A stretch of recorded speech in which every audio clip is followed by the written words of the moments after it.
안녕하세요. 숙명여자대학교 인문학연구소의 공감인문학센터에서 이번에 동시대 미술을 가지고 강연을 준비한 정은영이라고 합니다. 반갑습니다. 저는 현대미술사를 전공했고요. 한국교원대학교에서 미술교육학과의 그 미술감상, 미술사, 또 미학을 가르치고 또 연구하고 있습니다. 오늘 첫 번째 그 강연으로는 동시대 미술 이야기의 첫 번째죠. 혐오와 편견을 넘어 공감하는 법을 배우다라는 주제로 얘기를 나눠볼까 합니다. 사실 동시대 미술이 공감하는 어떤 정답과 같은 방법을 제시해 주는 것은 결코 아니거든요. 우리가 이제 동시대 미술을 만나면서 공감하는 방법을 배워갈 수 있도록 다양한 어떤 가능한 방법들을 제안하고 제시해 주는 것이라고 할 수 있어요. 그래서 일단 한번 보도록 하겠습니다. 제가 이번 강연 준비하면서 혐오, 또 편견, 공감과 관련된 것들을 다시 한번 좀 점검을 할 수 있었어요. 그래서 이미 이제 많은 앞에 강연자 교수님들께서 또 말씀해 주셨을 것 같은데, 혐오는 뭐 단적으로 그 의미는 뭐 싫어하고 미워함이라고 우리 표준국어 대사전에 이렇게 제시가 되어 있습니다. 영어로 이제 역겹다는 뜻을 지니고 있는 disgust가 들어가 있어요. 그리고 혐오, 또 강한 언어로 이제 증오를 뜻하는 hate로 이제 표현되기도 하는데요. 어떤 대상을 불결함 등의 이유로 싫어하거나 기피하는 감정이다라고 나와 있고요. 불쾌함, 역겨움, 싫어함 등이 복합적으로 작용하는 굉장히 강한, 또 어떻게 보면 부정적인, 상당히 부정적인 감정이라고 할 수 있습니다. 주로 어떤 대상을 비인간적인 존재로, 또 비도덕적인 존재로, 따라서 열등한 존재로 생각하면서 그렇게 대할 때 나타나는 감정이라고 할 수 있습니다. 우리는 혐오의 대상이 되고 싶어 하지 않고, 또 혐오하는 주체가 되고 싶어 하지도 않습니다. 그렇지만 이제 우리 사회에 이 혐오의 그 증상이라고 그럴까요? 이런 것들이 지금 적지 않게 발견되고 있는 거죠. 저는 이 혐오의 그 기반에 근본적으로 깔려 있는 게 편견이라고 생각하는데, 혐오가 만약에 어떤 생리학적으로, 생물학적으로 싫어하는 것, 역겨운 것이라고 한다면, 편견이란 거는 사실 어떤 생각이잖아요. 그래서 공정하지 못하고 한쪽으로 치우친 생각인데, 이 생각들은, 이 편견들은 당연히 학습되는 것이기 때문에 우리가 개선할 수가 있습니다. 그래서 어떻게 보면은 편견을 개선하고 바꾸어 가면서 혐오라는 우리의 어떤 상황이나 증상도 치유하고 고쳐나갈 수 있지 않을까 하는 생각을 좀 해봤습니다. 편견은 그 어원을 따져보면은요, 이게 라틴어로 화이 주디시움, 유디시움이라고, 유디키움이라고 불립니다. 화이 유디키움. 그 직접적인 뜻은 선례, 앞선 판단, 전례, 판례 이런 건데요. 근거 없이 특정 집단이나 인물 대상에 대해 사실 호감을 갖는 것도 편견입니다. 그렇죠? 그것도 편견이죠. 한쪽으로 이제 치우쳐 있는 생각이기 때문에, 또 적대감을 갖는 것이기도 하죠. 대부분 부정적인 편견은 이렇게 적대감을 갖는 편견에서 온다고 할 수 있습니다. 그래서 이 부정적인 편견이 집단적인 혐오, 사회적인 차별과 같은 이 적대적인 행위를 야기하게 되는데, 방금 말씀드렸던 것처럼 이 편견, 또 선입견, 우리 모두는 선입견을 가지고 있거든요. 그렇지만 태어나면서부터 선입견을 가질 수는 없습니다. 이건 다 학습된 것이에요. 그래서 학습과 경험에 기반을 두고 있기 때문에 이 충분한 생각, 또 올바른 지식, 올바른 사실적 근거에 기반한 판단을 통해서 우리가 개선할 수가 있습니다. 결국 이제 오늘 말씀드리려고 하는 그 공감하는 방법으로 우리가 이런 방법들을 생각해 볼 수 있다라고 말씀드리고 싶은 것은 바로 이런 충분한 생각과 사실적 근거에 기반을 둔 판단, 또 역사적 지식과 같은 것들입니다. 그래서 사실 공감은 굉장히 우리 공감이 필요한 시대라고 얘기를 많이 하고 있잖아요. 공감은 지금은 거의 엠퍼시로 쓰고 있습니다.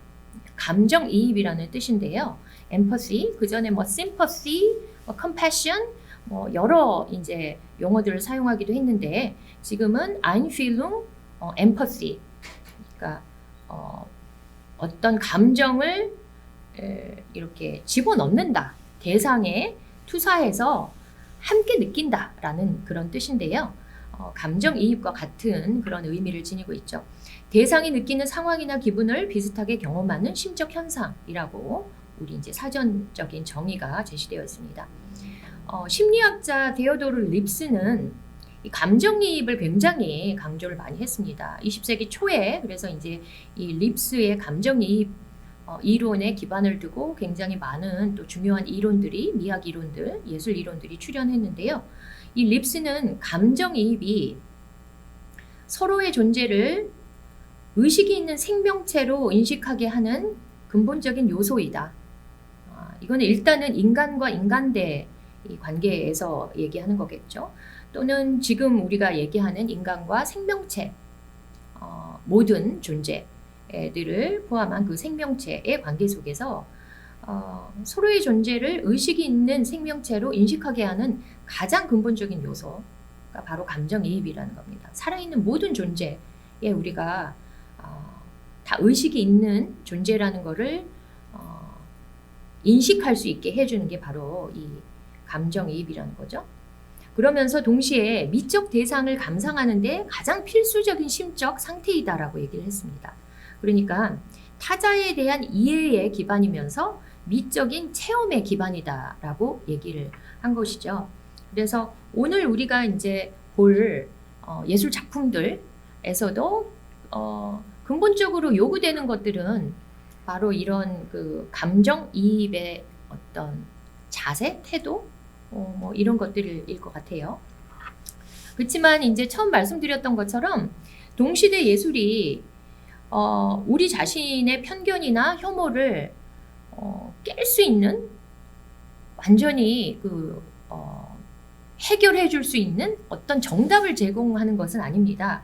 오히려 동시대 예술은 우리 자신의 편견을 깨닫게 하는 다양한 상황을 만들어낸다고 할 수 있어요.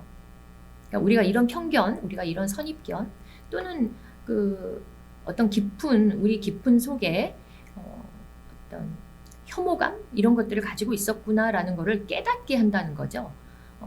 그 이후부터 우리가 어떻게 이거를 치료할 것인가, 어떻게 개선할 것인가를 고민을 할 텐데 결국 동시대 예술은 이런 우리의 자신의 편견이나 혐오를 깨닫게 하는 다양한 상황을 만들어냄으로써 공감하는 방법을 제안한다고 할 수 있어요. 공감의 해법을 제시해 준다기보다는 방법을 찾아보라고 이제 조언을 하는 것이죠. 예.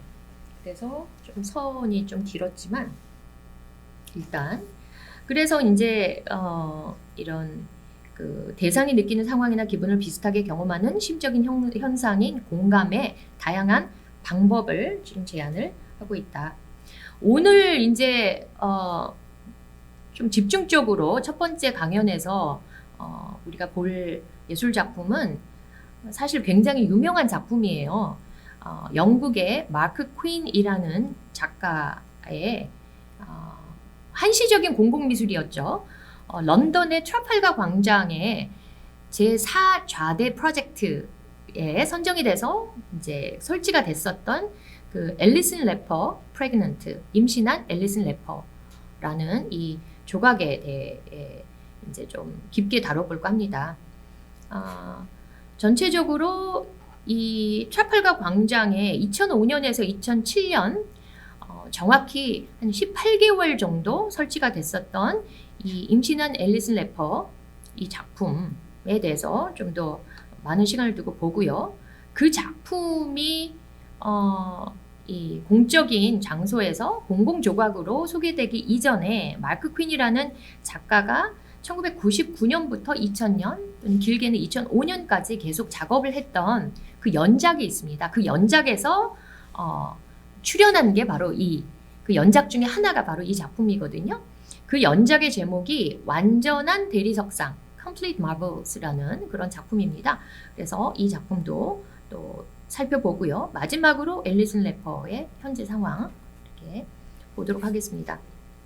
첫 번째 강연에서는 우리의 어떤 편견이라고 그럴까요? 사회적인 어떤 선입견 중에 질병과 장애에 대한 것을 좀 더 집중적으로 다루려고 합니다. 두 번째 강연에서는 인종에 대한 것을 좀 다루려고 해요.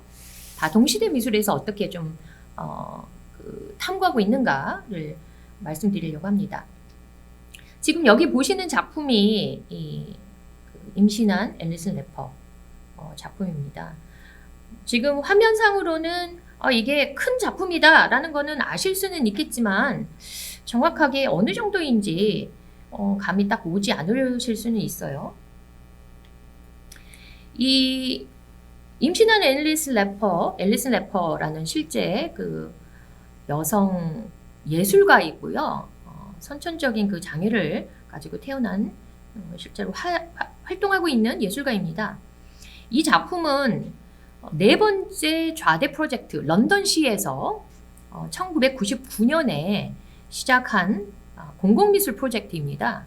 그래서 런던에 사실 트라팔가 광장 하면은 굉장히 많은 사람들이 찾아가는 유명한 광장이죠. 그 광장이 사각형으로 돼 있는데 네 코너에 좌대가 다 있고 그 광장을 내려다보는 중심에 그 넬슨 제독의 그 기념비 조각상이 있습니다. 이 작품에 대해서는 이 광장에 대해서는 다시 또 말씀드릴게요. 일단은 이 트라팔가 광장의 이 네 번째 좌대가 오랫동안 비어 있었어요. 그 네 개 코너에 좌대가 4개 있는데 3개는 다 그 정치인들 또 역사적으로 이름을 남긴 인물들의 조각상이 다 세워져 있었는데 지금 이 네 번째 좌대가 오랫동안 비어 있었습니다. 여기에 이제 사회적 소통을 위해서 이 공간을 사용해보자 이렇게 해서 1999년에 런던시에서 공공미술 프로젝트로 시작을 했습니다. 공식적으로 출발한 거는 2005년 이게 이제 첫 번째인데요. 1999년에 일단 어떤 시범적으로 어떤 공공작품, 예술작품을 설치하는 그 시도를 시작을 했었죠. 이 임신한 앨리슨 래퍼는 이 프로젝트에 선정되어서 2005년 9월부터 2007년 말까지 18개월 동안 설치되었습니다. 이게 공공미술 프로젝트이기 때문에 그 2년 미만의 기간 동안 이 공모를 통해서 선정된 작가들의 작품이 한시적으로 설치되어서 계속 이렇게 주기적으로 바뀝니다. 높이가 355cm, 그러니까 4m에 육박하는 굉장히 큰 대리석 조각입니다. 지금 보시는 게 이제 트라팔가 광장인데요. 트라팔가 광장 왼쪽에 보시면 위에서 이제 내려다본 이 광장의 모습입니다. 그 분수가 양쪽에 굉장히 기하학적 구조이죠. 양쪽에 이렇게 있고 높은 무슨 기념비가 있고 전체적으로 사각형인데 그렇죠? 그래서 이 트라팔가 광장은 영국이 그 나폴레옹의 프랑스 또 스페인 그 연합군을 이 스페인의 그 남쪽에 사실 아프리카와 거의 접하고 있는 트라팔가 곳에서 해전을 했던 그런 이제 트라팔가 해전의 승리를 기념하기 위한 그런 그 광장입니다. 이 트라팔가 해전은 1805년에 이렇게 그 나폴레옹, 그러니까 프랑스, 스페인 연합군을 물리친 영국의 그 정말 역사적인 해전이라고 할 수 있어요. 그것을 기념하기 위해서 1830년에서 40년 사이에 조성된 기념 광장인데요. 이 광장을 내려다보는 넬슨 제독의 기념비가 여기 이렇게 보이고 4개의 코너에 기념 조각이 이렇게 세워지도록 이렇게 구성을 했습니다. 그런데 예산 부족으로 여기 보이시는 오른쪽에 보시는 이게 바로 4번째 좌대예요. 3개의 좌대에는 다 기마상 이런 전통적인 기념 조각들이 다 세워졌습니다. 그런데 이 4번째 좌대의 조각을 예산 부족으로 조성하지 못해서 한 1843년 이후로 41년부터 43년 이후로 계속 비어 있었어요. 그러니까 150년 이상을 비어 있는 상태로 계속 있었는데 1999년에 이제 런던시에서 이 좌대에 공공미술 작품을 설치를 해보자 하는 의견을 이제 접수를 해서 이렇게 제4 좌대 프로젝트를 시작하게 됐습니다. 바로 이게 4번째 좌대고요. 여기 보시는 이게 이제 넬슨 그 제독 트라팔가 그 해전에서 승리를 했던 그 넬슨 제독의 기념비가 있는 곳입니다. 한 5m 정도 돼요. 엄청난 높이죠. 예. 그리고 여기 보시는 게 4번째 좌대입니다. 이 넬슨 제독의 그 기념비에 대해서는 제가 2번째 강연에서 다시 한번 또 얘기를 나눌 수 있는 기회가 있을 것입니다. 바로 이거예요. 그래서 여기 보시면 그러니까 멀리서 찍은 사진이어서 그 조각상이 그렇게 커 보이지 않지만 조각상 자체의 높이가 밑에 좌대 빼고요. 자체의 높이가 3m 55이기 때문에 55cm이기 때문에 엄청난 크기입니다. 그래서 여기에 이제 이렇게 설치가 됐습니다.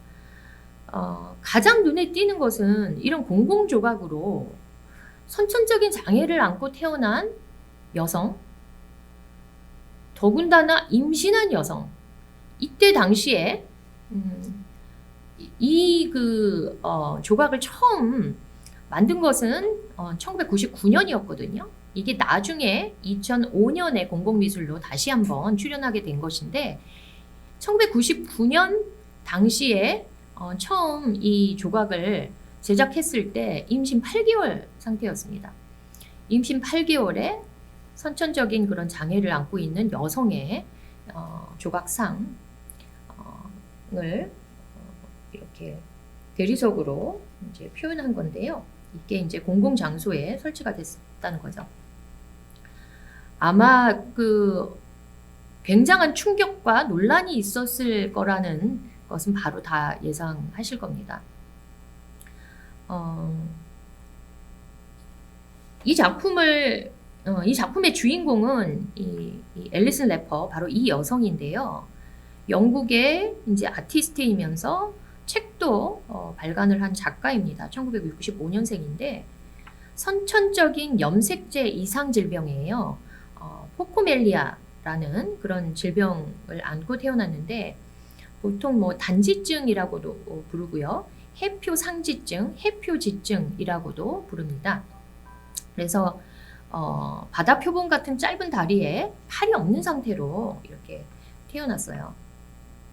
이 여성은 나중에 영국 왕실로부터 또 MBE (Member of British Empire라는 자기도 또 이제 수여받고 하는데 선천적인 장애를 가지고 태어났지만 정말 불굴의 의지로 어떤 신체적인 장애나 사회적인 편견이나 여러 차별에 굴하지 않고 예술 작업을 또 계속했고요.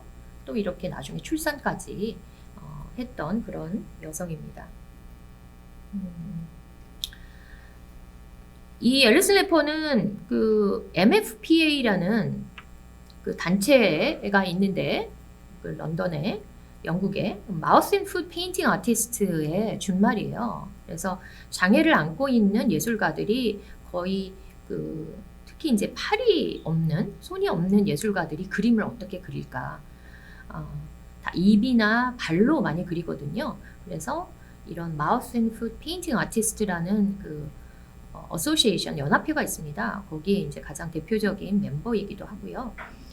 이분들의 작업 또 장면들 또 작업들이 여기 이제 홈페이지에 다 올라와서 또 판매도 하고 또 전시도 계속 이어가고 있습니다. 2003년에 이제 여러 이제 예술 활동 또 사회적인 기여 또 예술에 대한 어떤 공헌을 인정받아서 대영제국 구성원 훈장인 MBE를 수여받았고요. 그래서 보통 이제 앨리슨 래퍼 MBE라고 쓰게 되어 있습니다. 2014년에 이제 또 본인이 미술 공부를 했던 브라이튼 대학으로부터 명예 박사 학위를 받기도 했습니다.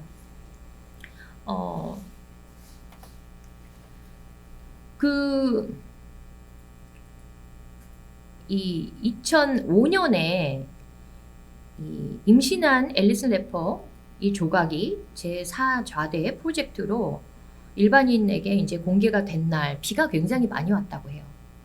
그래서 많은 사람들이 우산을 쓰고 우비를 입고 이제 이 조각을 덮고 있는 천을 걷어내기를 이제 기다리면서 그 천이 이제 벗겨지면서 이 조각상이 가시적으로 드러났을 때 굉장히 많은 충격을 받기도 하고 대부분의 사람들은 엄청난 감동을 받았다고 기록이 되고 있어요.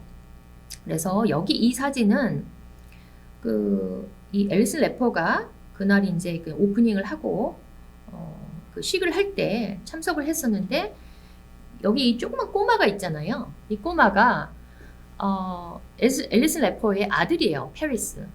그러니까 1999년에 8개월 임신한 상태에서 조각을 처음 만들었고 이게 2005년에 다시 이제 공공조각으로 한 것이었기 때문에 아들을 출산하고 아들이 이미 이렇게 컸던 상황이었습니다. 그래서 이렇게 직접 그 공공조각이 이제 공적으로 드러나는 그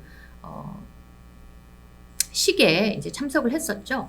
그래서 이 3.5m에 달하는 거대한 이 조각에 많은 여기에 참석했던 사람들 또 이후에 많은 관람자들이 굉장히 감동을 받았고 칭송을 했다. 이렇게 지금 가디언에 나온 그 표지를 제가 좀 가져왔습니다. 나중에 이 아들에 대해서 한 번 더 얘기를 할 기회가 있을 거예요. 이때 당시에 그 앨리슨 래퍼의 아들이 5살이었어요. 그래서 여기 보면 아주 많은 사람들이 이제 이 18개월 동안 여기 이제 설치가 됐기 때문에 아주 많은 사람들이 봤고 또 감상을 하고 감동을 받고 이렇게 했고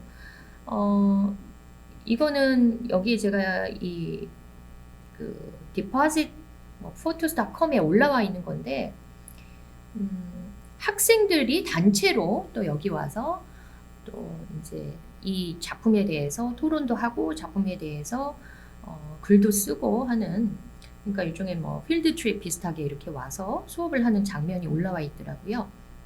이거를 가져왔습니다. 나중에 또 이것과 연결해서 끝에 한번 다시 말씀드릴게요. 아무튼 굉장히 행복한 그 표정을 짓고 있는 앨리슨 래퍼와 아들 페리스를 볼 수 있습니다. 일단 2005년에 아무튼 제4좌대에 설치됐던 임신한 그 앨리슨 래퍼라는 이 작품 에 대해서 일반적인 건 일단 먼저 소개를 드렸습니다. 이 거대한 앨리슨 래퍼, 임신한 앨리슨 래퍼 조각이 공공조각으로 이렇게 제4좌대에 설치됐을 때 의견이 상당히 많이 갈렸습니다. 모든 사람들이 다 칭송을 한 것은 아니었어요. 비판적인 비평가들의 의견도 있었는데 그 이유는 이 공공조각으로서 왜 하필이면 그 장애인의 모습, 더군다나 여성 장애인의 모습, 그것도 임신한 여성 장애인의 모습을 우리가 보아야 하는가? 이게 공공조각으로서 적합한가? 라는 그런 비판이 많았습니다. 이제까지의 공공조각, 특히나 여기 트라팔가 광장에 설치된 그 공공조각상은 그야말로 다 기마상들이고 다 남성이고 역사적으로 이름을 남긴 그 왕이나 또 이런 뭐 제독, 넬슨 제독이죠. 뭐 이런 인물들이에요. 여성 장애인, 임신한 여성 장애인의 누드 조각이 설치됐다는 것은 굉장히 큰 그 충격을 줄 만한 거죠. 하지만 그에 못지않게 정말 많은 사람들이 감동을 받았어요. 사실 어떻게 말로 표현할 수 없는 감동이라고 할 수 있는데, 우리가 어떤 그 신체적인 장애를 가지고 있든 어떤 정신적인 고통을 앓고 있든 우리 모든 인간 존재는 다 고통받는 존재이거든요. 그 많은 사람들이 사실 말로 형언할 수 없는 많은 감동을 받았다는 이제 이런 뭐 기록들이나 이런 것들이 이제 유튜브에도 많이 올라와 있고 SNS에도 많이 올라와 있는데, 또 비평가들 중에는 이런 대리석 조각의 어떤 새로운 뭐 전통, 또 굉장히 아름다운, 우리가 아름다움의 기준이 무엇인가, 또 아름다움의 기준에 대한 편견을 얼마나 가지고 있었는가를 깨닫게 하는 또 그런 중요한 작품이었다는 뭐 그런 이제 그 비평도 많이 있었습니다. 그래서 아무튼 이 조각이 원래 그 출연하게 된 그 원래 연작이 있었습니다. 이 조각이 만들어진 이 조각은 1909년에서 2000년 또는 2005년까지 이제 계속됐다고도 하는데, 1999년에서 2000년 초까지 제작된 완전한 대리석상이라는 연작 중에 하나였어요. 여기 보시는 것처럼 2000년에 이게 이제 만들어진 앨리슨 래퍼 8 months라고 돼 있어요. 8개월. 제목은 이렇게 이제 돼 있었는데, 사실 실제 그 크기를 그대로 이 석고로 떠가지고요. 그 다음에 조각으로, 대리석 조각으로 옮긴 겁니다. 어떤 변형도 하지 않고 최대한 그 모습을 그대로 유지하기 위해서 우리가 석고를 뜨거든요. 그런 작업 과정을 거친 거예요. 그래서 이거는 지금 실물 크기입니다. 아까 그 공공조각은 3m가 넘었잖아요. 이게 먼저 2000년에 제작이 됐었던 겁니다. 그래서 여기 보시면 2000년에 이제 8개월 된 앨리슨 래퍼 그 대리석 조각이고, 그 다음에 아까 우리가 봤던 소년, 그 아이가 태어나고 난 이후에 페리스 태어나고 난 이후에 이 아이랑 같이 다시 한번 이 석고 조각을 석고를 뜬 다음에 대리석 조각으로 작업을 했었어요. 그래서 지금 보시는 이미지는 대부분 markqueen.com 사이트에서 다 가져온 것입니다. 근데 이 완전한 대리석상이라는 이 연작이 아주 재밌습니다. 여기 보시면 제이미, 길레스피, 캐서린 롱, 실제 인물들의 구체적인 이름이 작품의 제목으로 다 들어가 있는 이 장애인들, 장애 여성, 남성들의 누드 조각들이에요. 이 연작을 이 시기에 이제 했었는데 그 중에 일부가 앨리슨 래퍼였던 거죠. 여기 보시는 것처럼 이렇게 다리가 나중에 사고로 다리를 절단해야만 하는 상황에 놓였다거나, 또 선천적으로 어떻게 어떤 장애를 안고 태어났다거나 하는 그런 인물들이에요. 또 여기 셀마, 이 여성도 다리가 나중에 이제 절단된 그런 여성입니다. 굉장히 하얀 대리석상으로 아름답게 이제 조각이 되어 있는 건데요.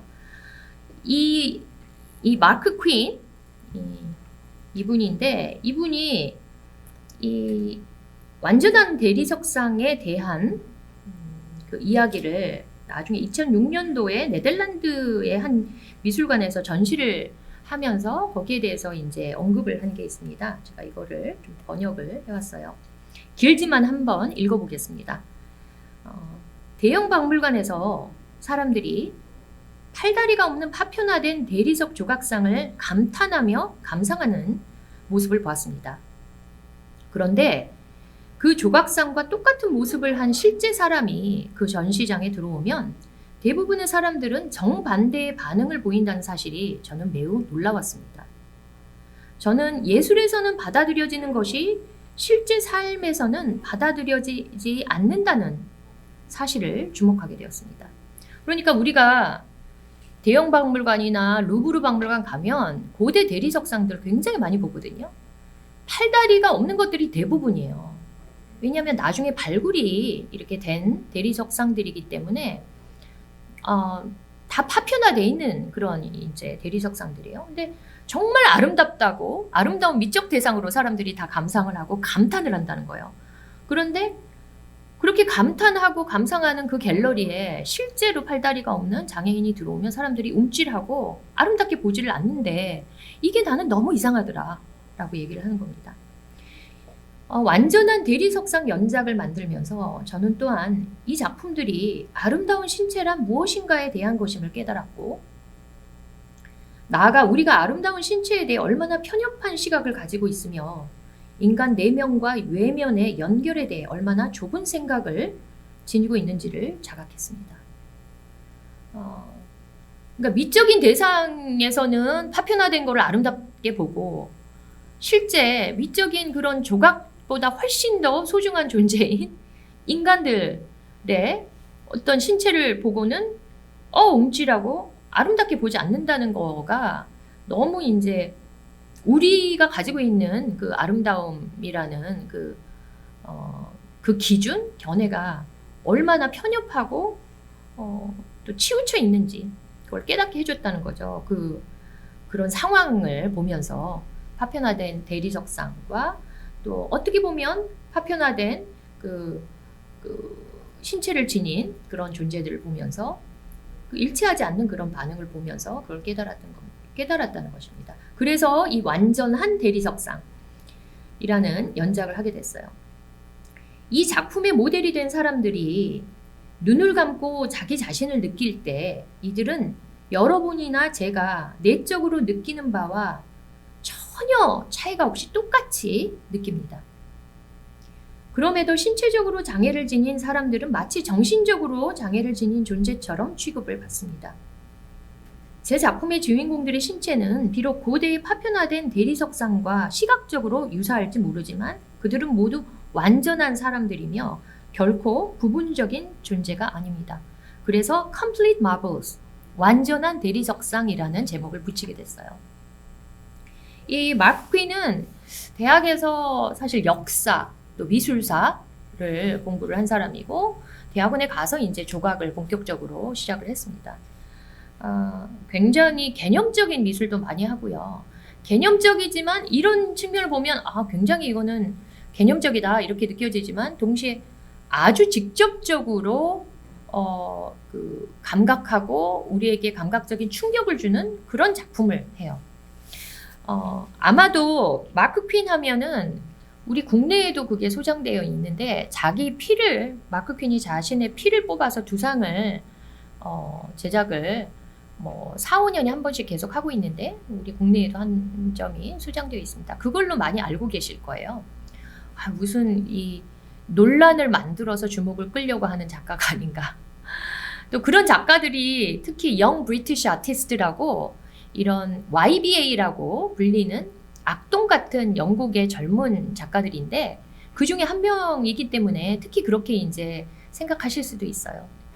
하지만 이 작가의 오랜 작업들 또 그 작업에 흐르는 어떤 고민과 탐구와 질문을 던지는 태도를 이제 접하게 되면 굉장히 시리어스한 굉장히 진정성이 있는 그런 이제 작가라는 것을 알게 됩니다. 그래서 아무튼 완전한 대리석상이라는 그 제목이 굉장히 의미심장하다는 거죠. 그래서 사실 이렇게 고대 조각들을 보면 이거 초기 고전기 양식 저희가 미술사 할 때 이걸 달달달 외우는 그런 작품이에요. 왜냐하면 기원전 480년경에 출현한 그런 고전기를 알리는 정말 기념비적인 작품이거든요. 컨트라포스터가 등장하고 아주 사실적인 근육, 신체 표현들이 가시적으로 이제 대리석을 통해서도 대리석이라는 그 단단한 돌, 물론 화강암, 우리나라에 많은 화강암보다는 훨씬 더 무르지만 그 돌로 이런 신체를 표현한다는 게 굉장히 놀라운데 이게 고전을 알리는 그런 작품이거든요. 그러니까 팔다리가 없습니다. 고전 말기에 프락시텔레스의 이 조각 헤르메스와 어린 디오니소스 이것도 마찬가지예요. 또 그 유명한 그 루브르에 있는 밀로스 섬의 비너스 이것도 양팔이 없습니다. 그 헬레니즘 시기에 고전 양식으로 이렇게 제작이 된 건데요. 정말 아름다운 존재로 우리가 찬탄하죠. 너무너무 아름답게 봐요. 왜 저렇게 몸이 이상하지? 이렇게 아무도 생각하지 않습니다. 하물며 우리 실제 우리와 함께 살고 있는 그런 그 존재들에 대해서 왜 저렇게 뭔가 부족하지? 이렇게 생각해서는 안 되는 거죠. 그래서 아무튼 마크 퀸이 그런 이제 이런 파편화된 고전 조각 또 우리가 뭔가 그 전체의 어떤 인간상에서 벗어났다고 어떤 편견을 가지고 있는 그런 완전한 존재들을 이렇게 연결해서 아무튼 이런 작업을 하게 됐다는 거죠. 그래서 여기 이제 그 밀로의 비너스와 사실 앨리슨 래퍼, 임신한 앨리슨 래퍼의 조각을 비교해 보면 저는 정말 앨리슨 래퍼의 이 조각상이 정말 훨씬 더 아름답다고 생각해요. 무엇이 더 아름다운가, 아름답지 않은가, 이건 그렇게 중요하지는 않습니다만 어떤 의미로서 다가오는 것으로는 이 앨리슨 래퍼의 상이 저에게는 훨씬 더 큰 의미를 주는 것 같습니다. 그래서 이렇게 이제 비교를 해볼 수가 있어요. 아까 크리티우스 부위, 또 여기 실제 다리가 없는 또 이런 이런 로마에서 발견된 이런 조각상, 파편화된 조각상과 이 여성, 이 스튜어트 펜은 또 장애인이지만 이런 그 선수이기도 하고요. 또 이런 포즈로 또 대리석 작업을 했습니다. 특히 이제 2000년에 이 빅토리안 앨버트 뮤지엄에서 이런 이제 그 고전주의적인 또는 신고전주의적인 작품 속에 그 한가운데 이런 그 흰 대리석상을 또 설치를 해서 우리가 가지고 있는 어떤 그 미의 편견, 미에 대한 편견, 그 기준의 어떤 좁은 그 영역, 이런 것들을 마주치게 이렇게 했던 거죠. 이거는 뉴욕의 메리븐 갤러리에서 이제 전시가 됐던 굉장히 많은 주목을 받았어요. 그리고 이 각각의 이 그 조각상들이 다 구체적인 개인들이고 그 이름들을 다 그대로 가지고 있습니다. 우리가 고전 조각들은 신화적 인물이거나 아니면 그냥 아주 일반적으로 비너스 이런 그러니까 그 신화에서 따온 그런 신화적인 인물 또는 일반적인 어떤 여성상 이런 식으로 이렇게 돼 있는데 여신상 이렇게 돼 있는데 다 구체적인 이름을 지니고 있고요. 잠시만요. 뒤로 가야 되는데 그래서 아무튼 굉장히 어떤 그 신체적 장애를 가지고 태어난다는 게 얼마나 힘들겠어요. 더군다나 이제 사회적인 편견 속에서 살아나가야 되는데 저는 주위에 그림 그리고 싶어 어떻게 하면 그림을 그릴 수 있지? 이렇게 얘기하는 사람들 굉장히 많아요. 근데 그 앨리슨 래퍼는 예술가입니다. 그러니까 신체적인 장애, 사회적인 어떤 편견 이런 것들을 다 견뎌내고 이겨내고 맞서서 예술 작업을 계속하는 예술가이고 또 어머니이기도 하죠. 이게 그 앨리슨 래퍼 그 2000년에 석고로 뜨는 장면입니다. 왼쪽이요. 그래서 이렇게 직접 석고로 다 뜬 다음에 석고로 뜬 그 틀을 그대로 이제 나중에 조각상으로 옮기는 거예요. 이 과정이 마크퀸닷컴에 거의 기록이 돼서 다 나와 있어요. 그래서 궁금하시면 한번 보시면 좋겠습니다.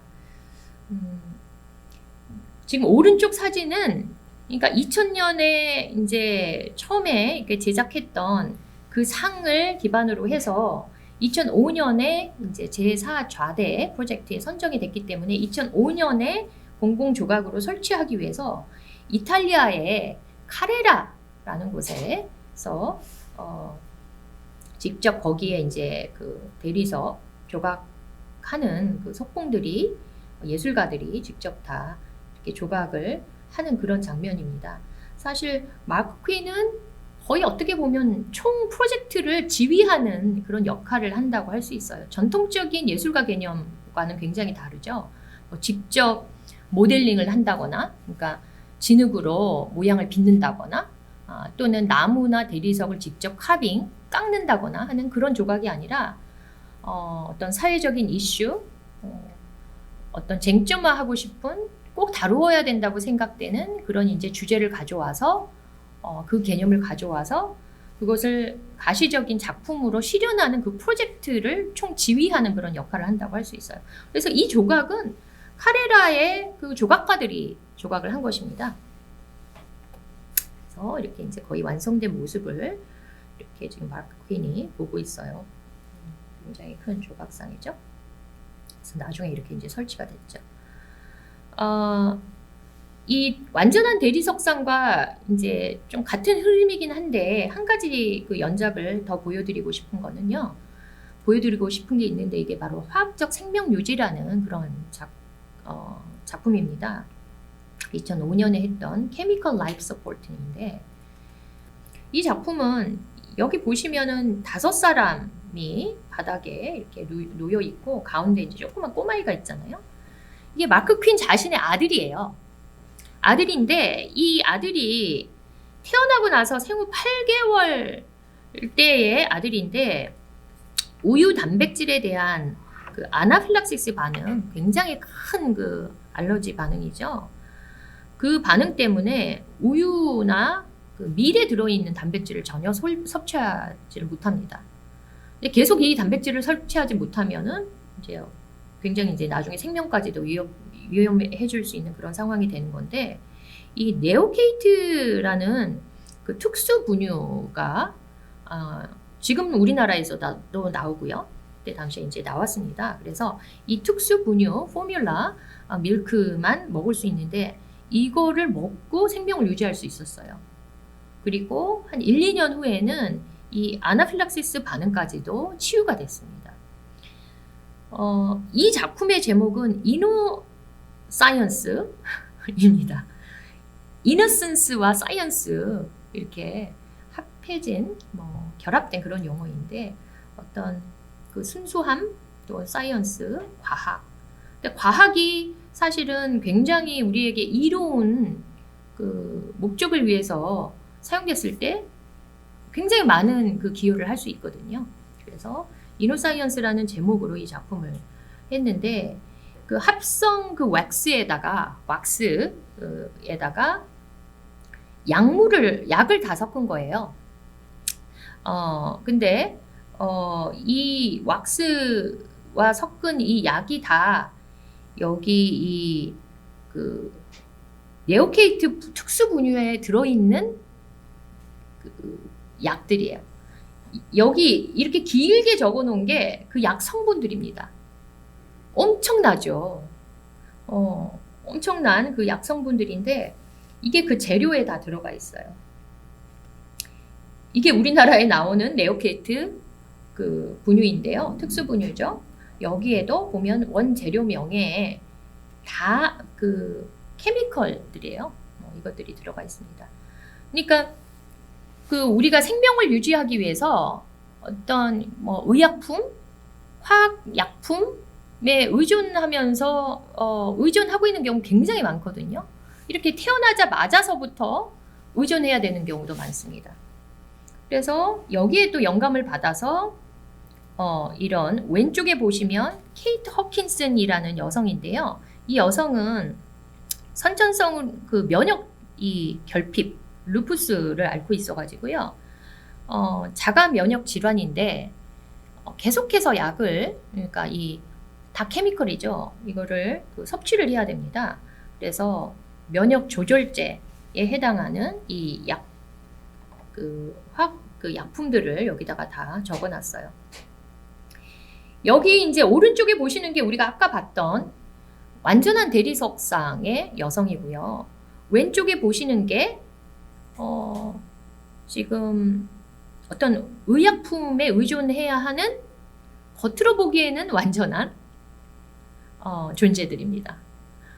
대부분의 사람들이 왼쪽에 보는 이런 상황에서 생명을 유지하거나 건강을 유지하는 상태인 경우가 많아요.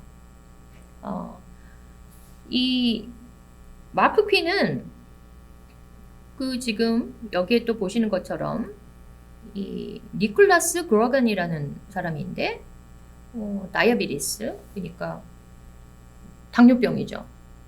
계속 인슐린을 이렇게 집어넣어줘야 돼요. 일종의 화학적 의족에 의지하면서 사는 것과 같다라고 얘기했어요. 그래서 그 마크 퀸은 지금 오른쪽에 보이는 스튜어트 신체적으로 우리가 장애를 안고 있다라고 생각을 하고, 왼쪽에 보는 이런 사람들 신체적으로 어떤 가시적으로는, 외적으로는 완전한 그런 형태를 가지고 있기 때문에 왼쪽이 완전한 형태고 오른쪽이 뭔가 파편화된 그런 신체라고 생각하기 쉽지만 우리는 다 이쪽이거나 저쪽이거나에 다 속한다는 거예요. 그렇지만 모두 다 완전한 존재라는 겁니다. 그래서 특히나 이 작품, 이 Chemical Life Support, 화학적 생명 유지, 이 작품에 대해서는 그 완전한 대리석상을 안팎으로 안과 밖을 바꿔놓은 곳이다 라는 표현을 했어요. Turn inside out이라고 했어요. 그러니까 어떻게 보면은 신체 장애를 가지고 태어났지만 어느 누구보다도 건강한 삶을 살고 있는 사람들, 좀 극단적인 예가 될 수도 있겠지만 왼쪽에 보는 것처럼 외적으로는 아주 균형 잡힌 완전한 신체를 가지고 있지만 화학약품 또는 그 의약품에 의존하지 않으면 생명 자체를 유지할 수 없는 그런 존재. 그래서 이 둘은 안과 밖이 서로 이렇게 뒤집어진 상태다. 뭐 이런 식으로 이제 표현을 작가는 했습니다. 그런데 방금 말씀드린 것처럼 우리는 다 여기 아니면 저기에 다 속하는 거예요. 그래서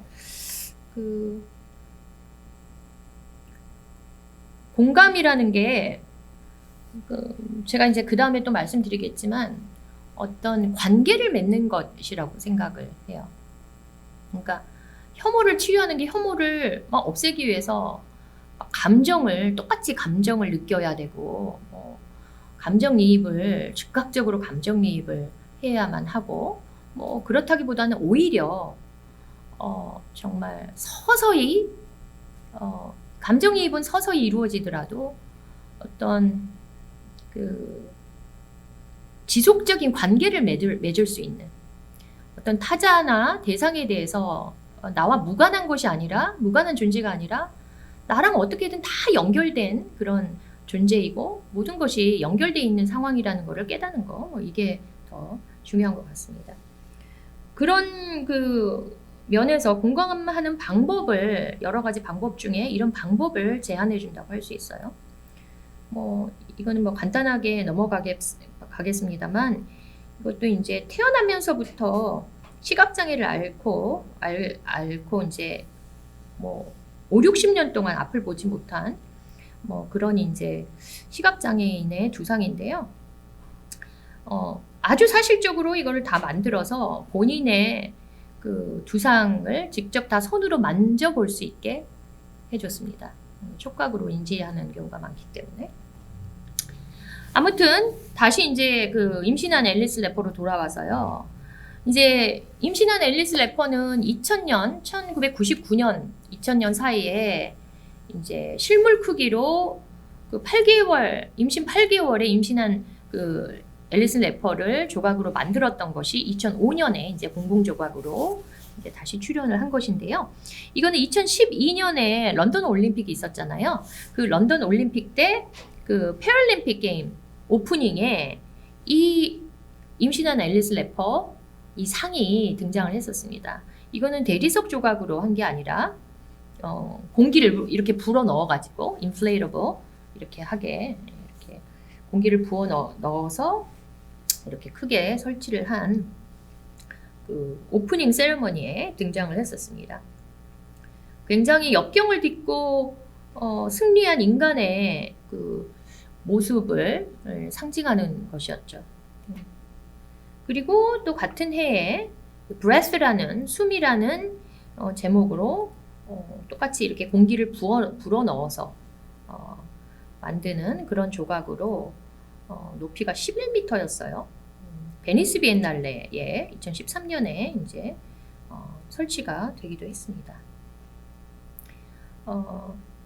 그 제4좌대에 설치됐던 앨리스 래퍼를 본 사람들, 또 2012년, 13년에 이런 또 그 임신한 앨리스 래퍼의 이 조각상들, 변형된 재료의 이 조각상들을 본 사람들은 정말 결코 잊을 수 없었을 것 같아요.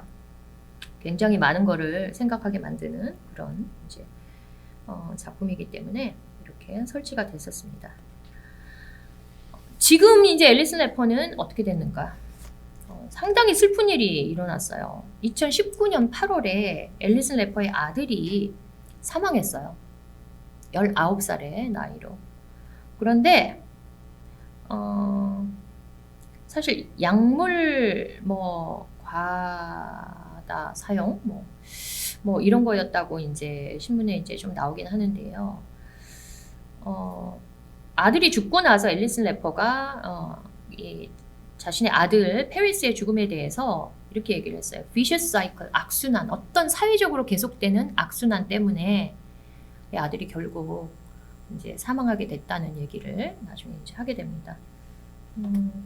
그래서 그 전에 이제 찍었던 사진들이 있잖아요. 2005년에 이 아이가 5살 때 제4좌대의 그 영웅적인 정말 미래의 그 조각상이라고 그때 불렀었거든요.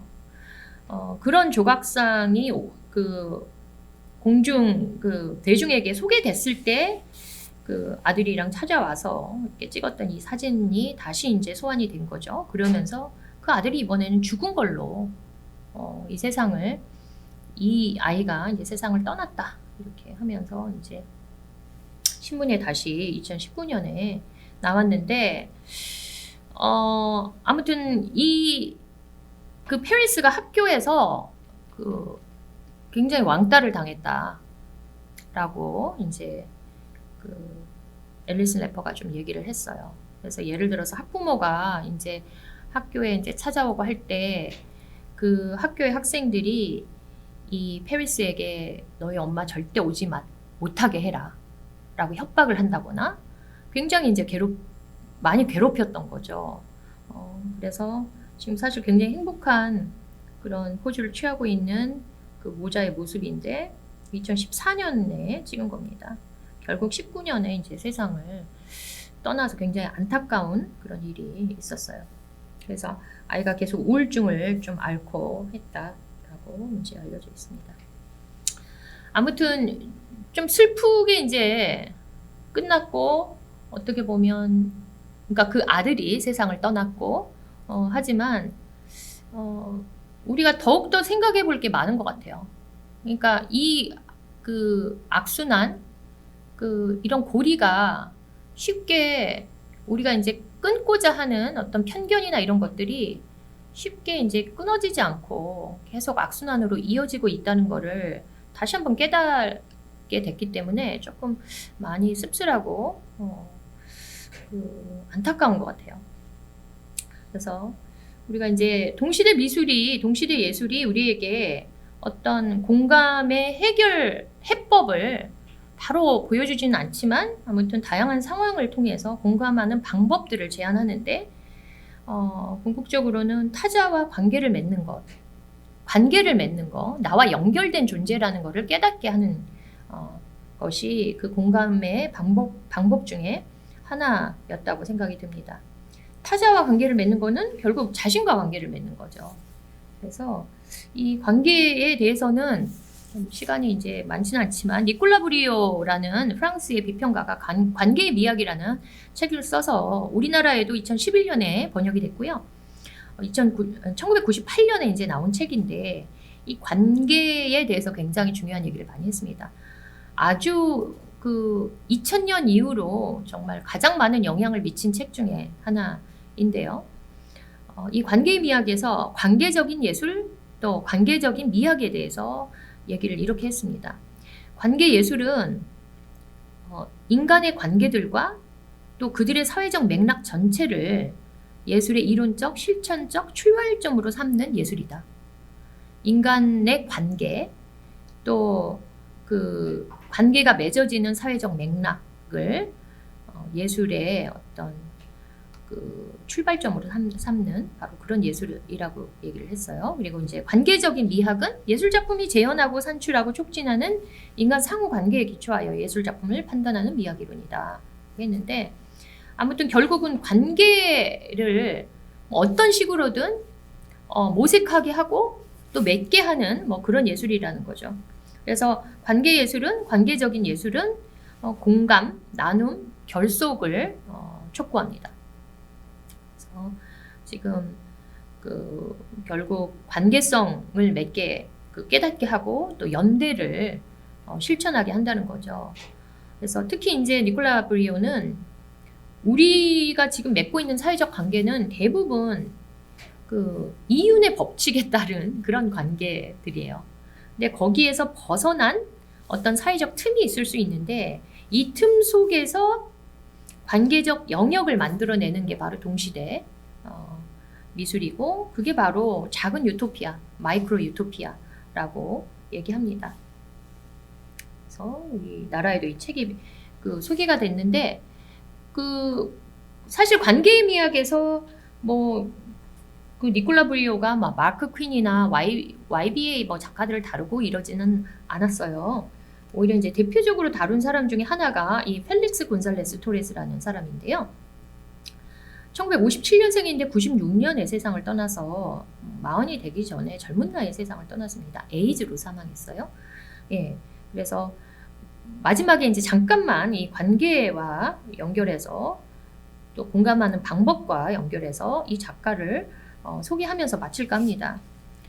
아주 유명한 작품이죠. 이건 제목은 없는데요. 무제인데 뭐 LA의 그 러스의 초상이라는 그런 작품입니다. 사실 사탕이에요. 사탕 덤인데 아주 유명해서 많이들 알고 계실 거예요. 이 색색의 그 셀로판지 있잖아요. 투명하면서도 색이 있고 이렇게 뭔가를 싸기도 하고 비춰보면 빛이 투과되기도 하고 하는 그런 색색의 셀로판지로 개별 포장을 한 사탕이에요. 근데 이 사탕의 총 무게가 한 79kg 정도인데 이 킬로그램으로 계속 유지가 되면서 관객들은 이 사탕을 다 집어가는 거예요.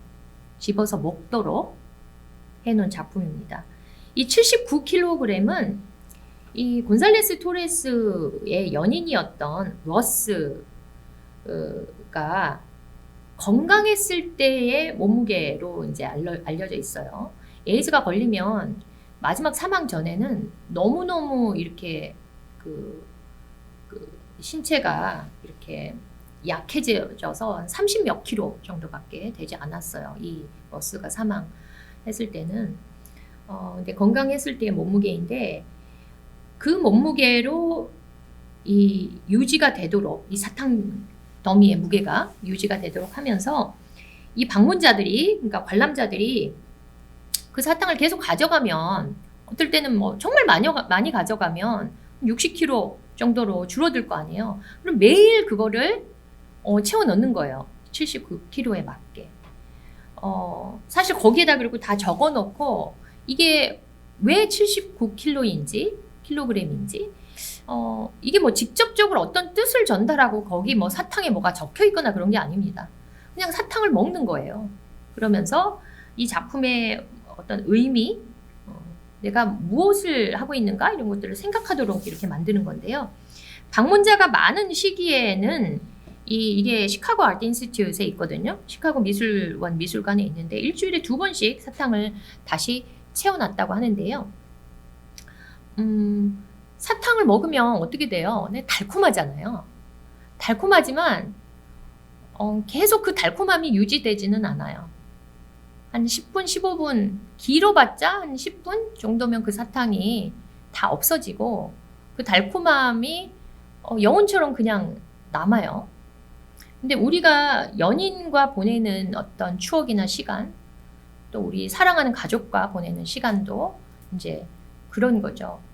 영원히 지속되지는 않지만 정말 생생하게 느끼는 거거든요. 그 곤살레스 토레스가 자신의 연인을 생각하면서 본인도 이제 결국 굉장히 젊은 나이에 세상을 떠나지만 어떤 영원하지 않지만 우리에게 직접적으로 감각적으로 다가오는 그런 어떤 달콤함, 행복 이런 것들을 느껴보도록 했던 그런 작품입니다. 이 사탕이 굉장히 그 곤살레스 토레스가 많이 사용했던 정말 시그너처 재료였죠.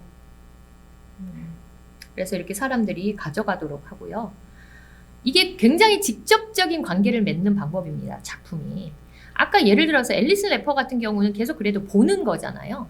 시각적인 대상을 시각적으로 감상하고 관조하기 위해서는 거리가 좀 그래도 필요하거든요. 물리적인 또 심리적 거리가 필요한데 이 작품은 관계를 굉장히 직접적으로 맺도록 만드는 거예요. 나중에는 작품이 소멸할 수도 있는 겁니다. 네.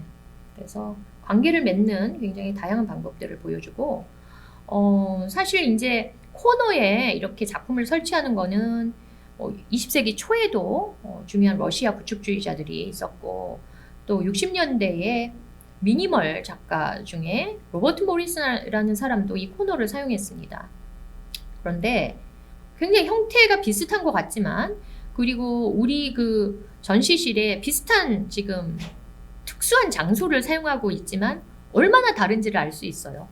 미니멀 작품도 우리가 현상학적으로 그 작품을 체험하게 만든다 라고 얘기하지만 여전히 공간을 돌아다니면서 우리가 체험을 한다고 하더라도 이렇게 직접적으로 관계를 맺기는 힘들거든요.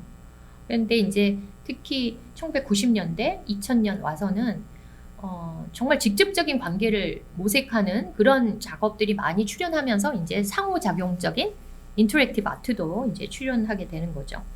그래서 이 왼쪽에 보시는 이런 곤살레스 토레스의 작품이 대표적인 뭐 관계예술, 과정미술이라고 불립니다. 곤살레스 토레스가 이렇게 얘기했어요. 나는 당신에게 이 달콤한 것을 제공한다.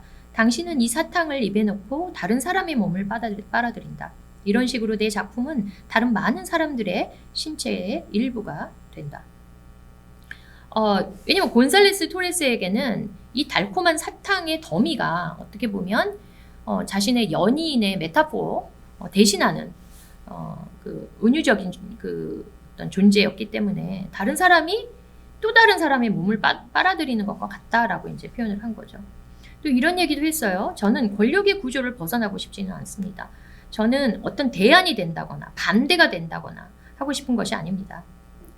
그러니까 에이즈를 앓고 있었던 작가이기 때문에 어떤 뭐 사회에 뭐 대항해서 뭐 에이즈에 대한 편견을 대항해서 맞서서 편견에 대항해서 맞서서 싸운다거나 또는 거기에 대한 반대 또는 대안이 뭐 되는 예술을 한다거나 그게 아니라 그 예술 세계 안에서 직접적으로 작업을 하고 싶다는 거예요.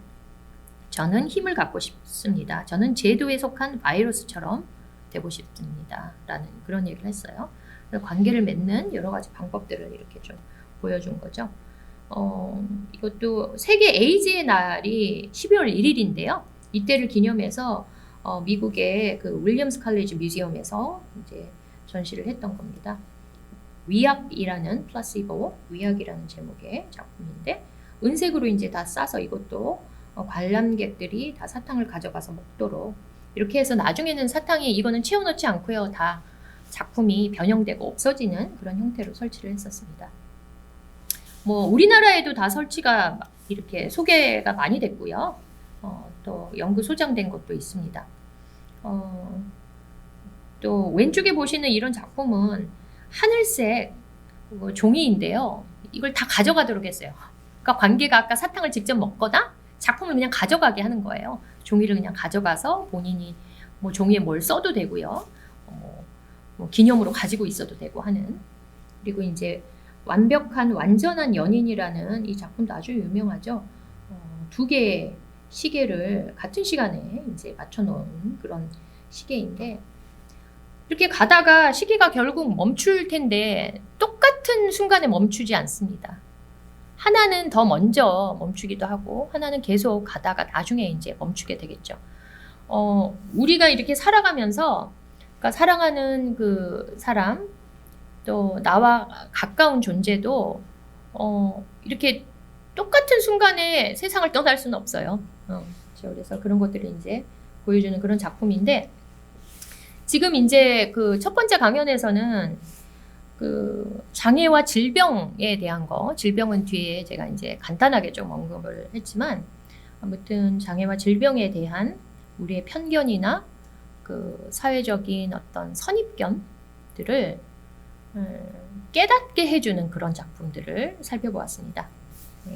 그래서 그런 공감의 방법으로 관계를 맺는 것이 타자와 또 대상과 관계를 맺는 것, 나와 무관한 존재들이다, 나와 아무 상관이 없는 상황이다 라고 생각하는 것이 아니라 나와 다 연결된 관련을 맺고 있는 그 상황이고 존재이고 대상이다 라는 것을 깨닫게 하는 그런 작품들을 살펴보았습니다. 네, 여기까지 강연 마치겠습니다. 감사합니다.